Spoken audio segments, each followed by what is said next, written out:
Long ago, in a time when every river carried a spirit, there lived a maiden named Abeni. She was known for her beauty, her kindness, and her voice, which sang like the birds at dawn. Many chiefs and hunters traveled from faraway lands, offering gold, ivory, and cattle for her hand in marriage. Yet Abeni's heart belonged to none of them. Each evening she walked alone to the great river, drawn by a force she could not explain. Some whispered she was restless, others claimed the spirits had chosen her. Only Abeni knew the river was calling her name. One night, as she bent to fetch water, the surface of the river stirred. Ripples spread across the moonlight, and from the depths rose a figure with eyes shining like silver. He was Olumo, the spirit of the river. His voice was soft yet powerful, flowing like rushing water, and in that moment Abini's soul awakened. Though she should have run, her feet refused. Their eyes locked, and without a word spoken, their hearts began to beat as one. Night after night, Abeni returned to the river. She and Olumo laughed, they shared stories, and he taught her songs only the river spirits knew. He shaped the water into flowers, birds, and stars, gifts that melted back into the current as quickly as they appeared. In return, she braided beads into his hair, marking him with her love. Their union was hidden, forbidden, yet unbreakable. But secrets cannot hide forever. The elders noticed Abeni's distant eyes, her refusal of suitors, her nightly walks to the river.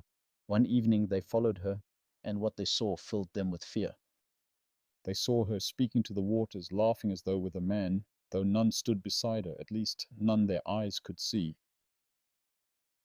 The whispers spread through the village like fire. Abeni was bewitched by a spirit, and soon their fear turned to anger.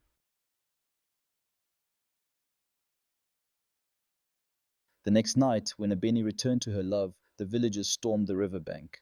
They carried torches, drums, and stones, shouting curses into the night. "Leave her, river demon!" they cried. "Release her from your spell!"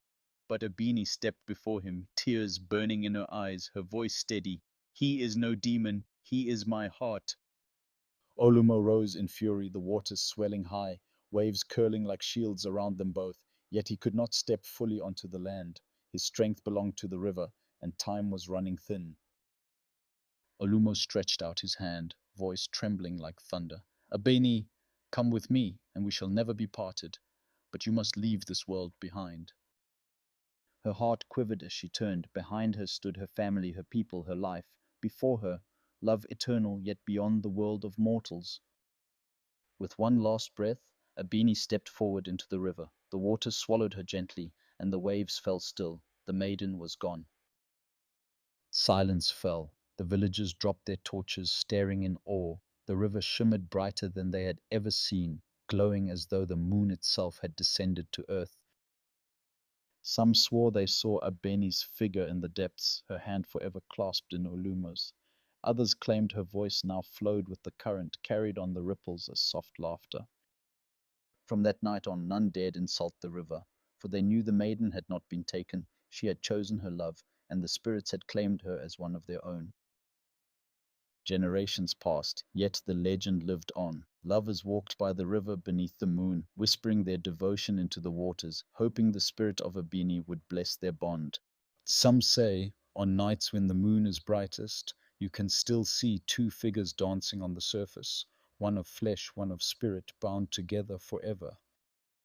And so the river still sings. It carries the laughter of a maiden and her spirit lover. A reminder whispered across time that love is stronger than fear, stronger than tradition, and stronger even than death itself.